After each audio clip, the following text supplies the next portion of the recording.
welcome to Know Your Physics.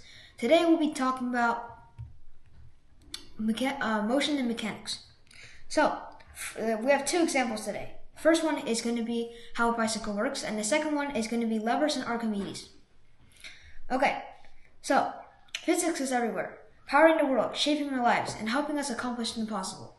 Today, let's dive into the fascinating world of physics with a simple example, how a bicycle works. Before we dive into the physics of that, let's first talk about the history of bicycles.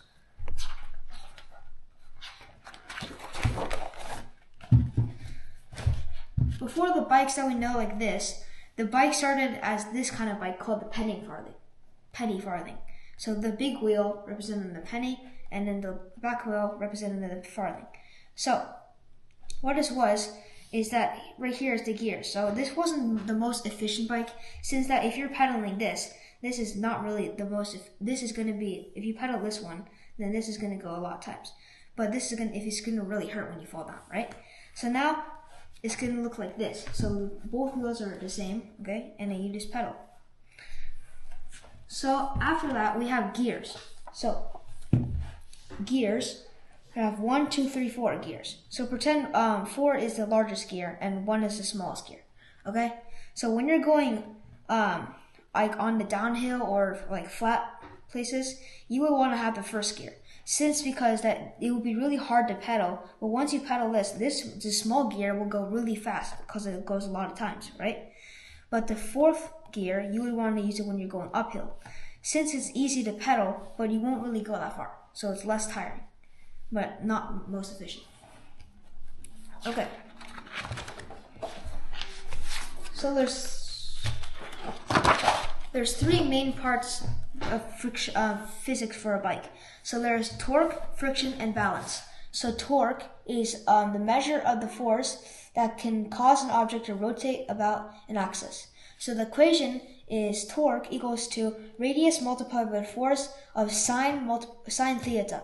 Theta is the angle between F and the lever arm. So this is an example of a door. So when you push it, there's the force, and you go this way, right? Okay. So now friction.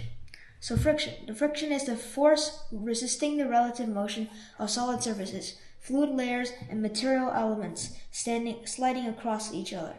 So the equation for this friction is the coefficient of friction multiplied by the normal force. Next is balance. Your body and the bike stay upright due to the gyrocentric force and your center of gravity. Okay, so now we'll be talking about Archimedes. So Archimedes once said, "Give me a lever long enough and a fulcrum on which to place it, and I will move the world." So right here is a lever, right? If you have like a lever long enough, then you can have the right place, and then you push it down so you can lift the earth.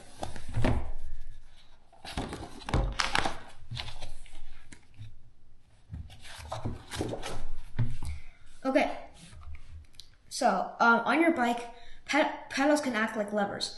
The longer the crank arm of the pedal, the more torque you can generate with the same force. This makes pedaling uphill easier. From ancient tools to modern transportation, physics help us conquer challenges. It's a story of forces of nature to achieve incredible feats. Whether it's riding a bike or lifting the world, physics makes it all possible. So next time you're pedaling down the road, remember you're powered by an amazing principles of physics. Explore the power of physics in your everyday life. Subscribe for more.